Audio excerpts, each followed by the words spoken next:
एक जश्न जो विपक्ष मना रहा है वो इसी बात का मना रहा है कि सरकार को ऐसा लगता था, ऐसी धारणा थी कि ये कभी हार नहीं सकती, हमने उन्हें हरा कर दिखा दिया। समीर जी, ये भी तो विपक्ष बताने की कोशिश कर रहा है कि विपक्ष के पास इतनी ताकत है कि वो सरकार को झुका सकती है, बिल गिरा सकती है, और ये पहली बार है जो 240 वाला फैक्टर दिखाई दे रहा है।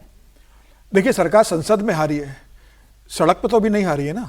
अब संसद की लड़ाई सरकार सड़क पर लेकर जाएगी, और जिस तरीके से स्मृति ईरानी ने और रविशंकर प्रसाद ने आज पीसी किए, और उसके पहले जिस तरीके से प्रियंका गांधी ने संबोधन किया, तो विपक्ष भी इस बात को जानता है कि भारतीय जनता पार्टी संसद में जो हारी है उस बात को विपक्ष के ऊपर लेकर जाएगी। विपक्ष के कारण महिला आरक्षण बिल पास नहीं हो सका, और मुझे लगता है विपक्ष को इस बात का डर है, और यही कारण रहा कि प्रियंका गांधी से आज पत्रकार वार्ता सुबह करवाई गई।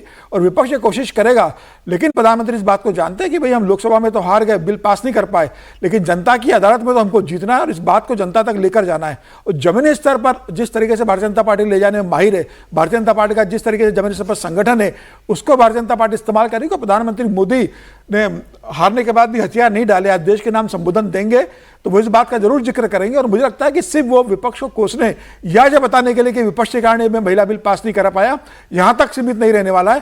प्रधानमंत्री मोदी कुछ नया जरूर बोलेंगे, कुछ मुझे लगता है एक नया मास्टर स्ट्रोक होगा, कुछ नया आश्चर्यचकित करने वाला होगा, कोई नई बात होगी। अगर वो राष्ट्र का नाम संबोधन कर रहे हैं तो प्रधानमंत्री मोदी के तिरकश में कोई तीर होगा जो वो शाम को जनता के सामने लेकर आएंगे, और विपक्ष समझ नहीं पाएगा कि प्रधानमंत्री मोदी के पास ये भी एक दाव था जो प्रधानमंत्री मोदी ने आज जनता के सामने, देश के सामने चला है। तो मुझे लगता है कि 8:30 बजे प्रधानमंत्री मोदी का भाषण जब रहेगा, देश के नाम संबोधन रहेगा, वो बहुत इंटरेस्टिंग होने वाला है। ये बात सही है कि 24 घंटे के भीतर अगर प्रधानमंत्री मोदी लोकसभा में महिला आरक्षण बिल हारने के बाद अगर संबोधित करने जा रहे हैं तो वो पूरा महिलाओं के लिए समर्पित होगा। लेकिन विपक्ष पे आरोप के साथ साथ उसके पास क्या विकल्प है, प्रधानमंत्री मोदी के पास इसका अगला स्टेप क्या है, उसका जिक्र भी प्रधानमंत्री आज करेंगे। क्या इस विकल्प की भी कोई देवेंद्र चर्चा हो रही है? आपके सोर्सेस क्या बता रहे हैं कि अब सरकार क्या कर सकती है, महिलाओं के हक में ऐसा कौन सा फैसला ले सकती है जिसकी काट अब विपक्ष के पास ना हो?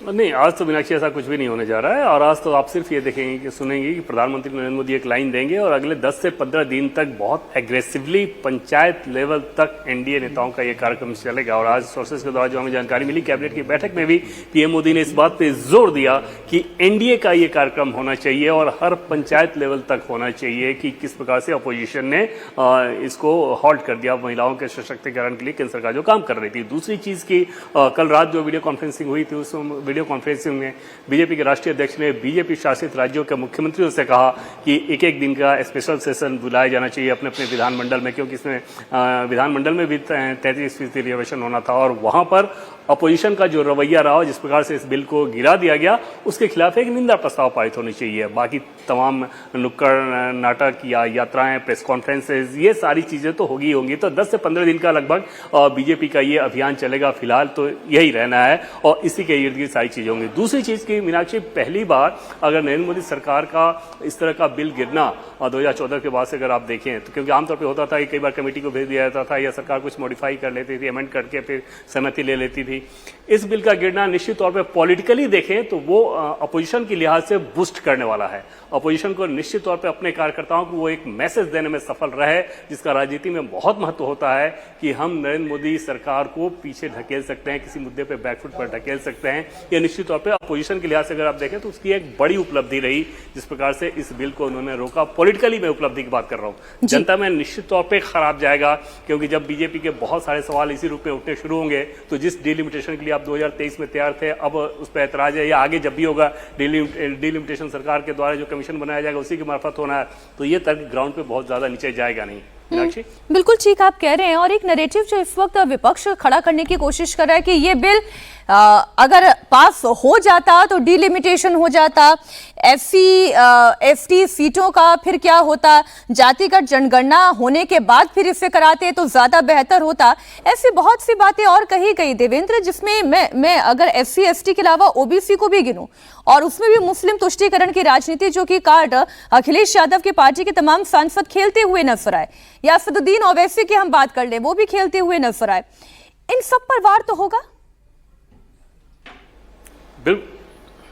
बिल्कुल मीनाक्षी, इन दोनों ही स्टैंड को देखें तो ये समझ में आ जाएगा कि अपोजिशन का जो रवैया था वो इस बिल को लेकर किस प्रकार से प्रीजुडिस था कि किसी भी मुद्दे पे हमें इसको रोकना है, तर्क जहां से जो समझ में आ जाए उसको गढ़ लेना है। डिसीजन पहले हो चुका था कि रोक देना है, बाकी चीजें बाद में तय हो रही थी। जो ओबीसी रिजर्वेशन पार्लियामेंट में या विधानमंडल में पुरुषों के लिए नहीं है, वहां पर महिलाओं रिजर्वेशन में ओबीसी रिजर्वेशन को दिया जाना, यह समझा जा सकता है कि ये किस प्रकार की बात थी। खासतौर पे तब जब नरेंद्र मोदी सरकार का ओबीसी के मामले में अपना ग्राफ देखें तो वो फिर इतना चमकदार आपको नजर आ गया कि 27 केंद्रीय मंत्री हैं वहां पे, सांसदों की बात कर लें, विधायकों की बात कर लें, विधान परिषद की बात कर लें, पार्टी के नेताओं की बात करें, तो एक लंबी चौड़ी फहरिस्त है जिसमें ओबीसी रिप्रेजेंटेशन बहुत ज्यादा है। पिछले 10 सालों में 11 सालों में बीजेपी ने बहुत ज्यादा दिया है, लेकिन वो सारे तर्क सिर्फ मीनाक्षी इस लिहाज से गढ़े जा रहे थे अपोजिशन के द्वारा कि ऑप्टिक्स में खराब ना जाए। जैसे हर अपोजिशन का कोई सांसद खड़ा होता था तो ये बात जरूर कहता था कि बिल के समर्थन में है, लेकिन ये,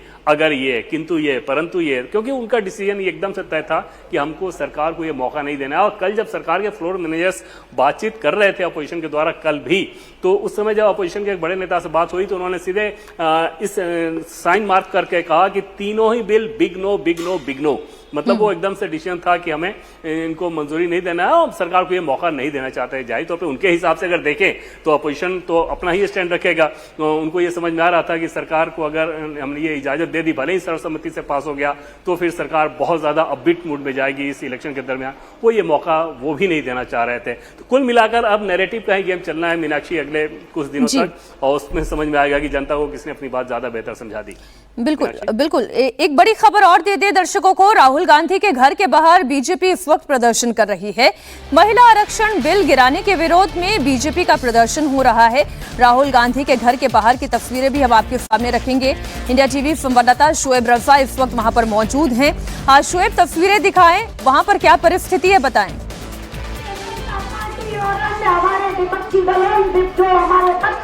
बिल्कुल मीनाक्षी, देखिए तस्वीरें हैं और कुछ दूर के बाद यहाँ से कुछ ही दूरी पर राहुल गांधी का घर है। उससे पहले ही यहाँ पर जो महिलाएं हैं वो जमा हो रही है और बहुत बड़ी तादाद में मैं देख रहा हूँ लंबे समय के बाद इतनी बड़ी तादाद में हजारों महिलाएं, क्योंकि 4 बजे का समय है कि ये प्रदर्शन शुरू होना था, लेकिन उससे पहले 3 बजे से ही आपको सड़क के दोनों तरफ हजारों महिलाएं यहाँ पर नजर आएगी, हाथों में बैनर लिए हुए, और उन पर जो लिखा है कि जहाँ होना था वंदन विपक्ष ने लगाया बंधन, अलग अलग तरह के जो नारे हैं वो लिखे हुए हैं। इसके अलावा नारी शक्ति का स्वाभिमान विपक्ष ने किया अपमान, और ये पूरा आक्रोश मार्च इसको नाम दिया गया है, जो राहुल गांधी के घर के बाहर कुछ दूरी पर यहाँ पर उनका आवाज है। थोड़ी देर के बाद जब ये आगे चलेंगे वहां तक पहुंचने की कोशिश करेंगे, तो महिलाएं जो यहाँ पर बीजेपी की पहुंची उनसे बात करते हैं कि दरअसल किस तरह का आक्रोश उनमें है।